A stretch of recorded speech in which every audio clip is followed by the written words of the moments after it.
um, your growing up and your childhood was and how different things were kind of pre and post social media. Yeah.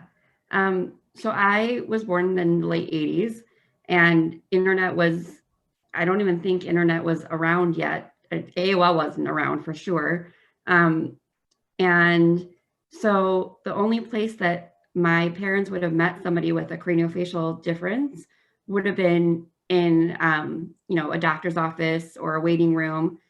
And I actually think when one time my mom was in the waiting room, and when you're in the hospital, you see people who have similar differences. And so I think she had seen someone who had a craniofacial difference also, but it wasn't the place to strike up a conversation. She didn't know how to, and just felt awkward. Like, she was in her own stuff.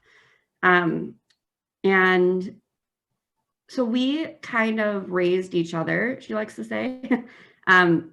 But we didn't know anybody growing up that had anything similar to what I was born with. And honestly, when I was born, they didn't have a name for what I had. Everything was kind of connected, but didn't have like a syndrome an overarching syndrome.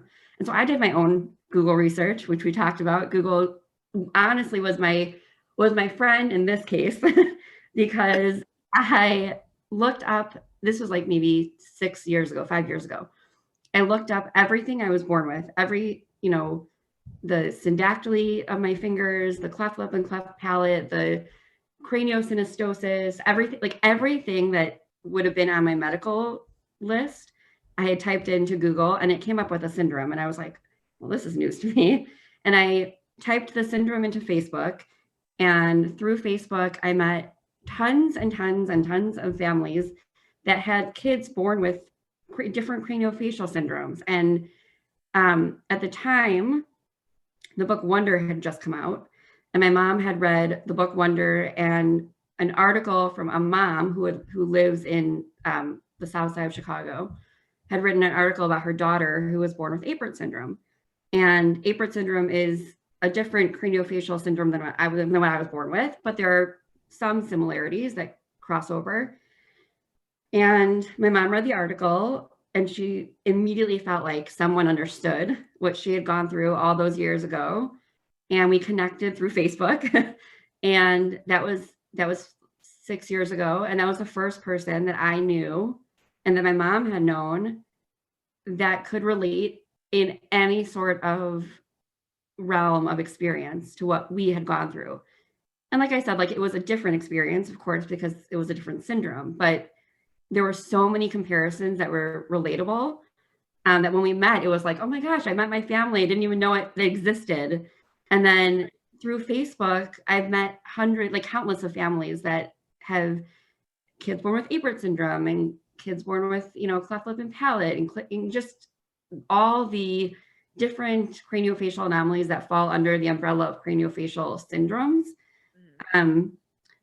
And it's been overwhelming because, you go through 20 something years of your life not knowing someone who can relate to you. And all of a sudden you're like this adult who can give guidance to kids and families who want to know that everything's going to be okay, and now it's like, yes, and my experience is very different than what yours might be. And so just know that, my experience isn't everyone's experience. And just like someone born with a limb difference who, has 2 fingers might be very different than the next person who has 2 fingers.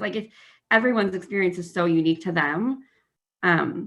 But it's been pretty amazing, to say the least. Facebook and Instagram and internet I'm almost glad in a way that it didn't exist when I was a kid. Similarly to being glad in a way that there wasn't this instantaneous photo taking. I feel like now a lot of times when a kid is going through surgery, a parent wants to remember that moment and capture it as almost like, I'm so incredibly proud and your bravery and all these different feelings that run through you. And I don't have any pictures of when I was, pre, post. I think I have a drawing that my mom did like in the hospital room after one of my major surgeries. And she did a drawing like of me. Um, Oh, but I don't have any like photos. I have some photos like scars, but none like in a hospital or and I'm like kind of glad about that because I have my own memories. I don't need to be reminded about it from a yep. picture. So there's like it's like two-sided of I almost wish there was a community back then because maybe things would have been a little bit easier and I would have felt a little bit more of belonging. Um, and felt like someone just got it and I didn't have to explain it all the time.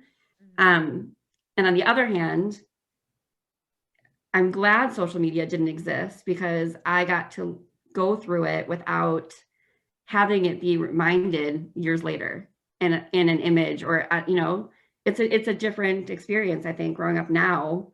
And there's not wrong or bad or it's just different. I think we live in a different time and so it's just different.